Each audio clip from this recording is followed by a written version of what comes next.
இவரு என்னோட ஹஸ்பண்ட். இவருக்கு கண்ணு தெரியாது, காது கேட்காது, டெஃப் பிளைண்ட் இவரோட கண்டிஷன். எங்க டிபார்ட்மெண்ட் ஒவ்வொரு வருஷமுமே அனுப்புவாங்க.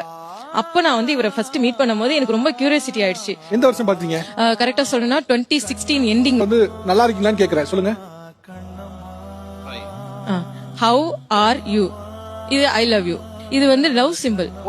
எப்போ லவ்வா கன்வெர்ட் ஆச்சு? அது வந்து என்ன ஆச்சுன்னா நான் 1 மந்த் இன்டர்ன்ஷிப் முடிஞ்சோடனே நான் வீட்டுக்கு வந்துட்டேன். அப்போ வந்து எங்களுக்குள்ள ஒரு கம்யூனிகேஷன் என்னன்னா இமெயில், இவரோட இமெயில நான் வாங்கிக்கிட்டேன். இப்படிதான் எங்களுக்குள்ள ஒரு கம்யூனிகேஷன் டெவலப் ஆச்சு. லவ்வா கன்வெர்ட் ஆச்சு. அப்பதான் எனக்கு வந்து ஒரு போன் பேசுவாரு. ஏன்னா நான் வந்து ஒன்வே தான் அந்த போன் கால் இவர் மட்டும் தான் பேசுவாரு. எனக்கு பதில் கொடுக்க முடியாது. அடுத்த நாள் தான் இமெயில்ல பதில் கொடுப்பேன். அவர் பேசிட்டே இருப்பாரு, நீங்க கேப்பீங்க, இமெயில் அனுப்பிடுவீங்க. ஆமா, ரிலேட்டிவ்ஸ் எல்லாம் கூப்பிட்டு ஆசீர்வாதம் கூட பண்ண மாட்டாங்க.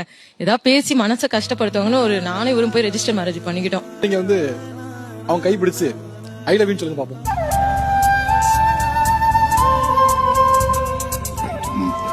I love you.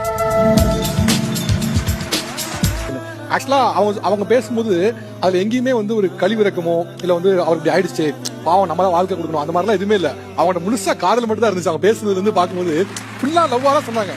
10 நிமிஷம் ரிப்ளை வரல, ஸ்டேட்டஸ் பார்த்துட்டு பதில் அனுப்புறேன்னா சண்டை போடுது, மெசேஜ் பார்த்துட்டு ஏன் ரிப்ளை அனுப்புறேன்னு சண்டை போடுற காலத்துல இன்னைக்கு அவர் பேசுவாரு, அதை நான் முழுசா கேட்பேன், நான் இமெயில் அனுப்புவேன், அதை அடுத்த நாள் அவர் வாசிப்பாரு, திருப்பி கால் பண்ணுவாரு, திருப்பி பேசுவாரு, நான் திருப்பி இமெயில் அனுப்புவேன்.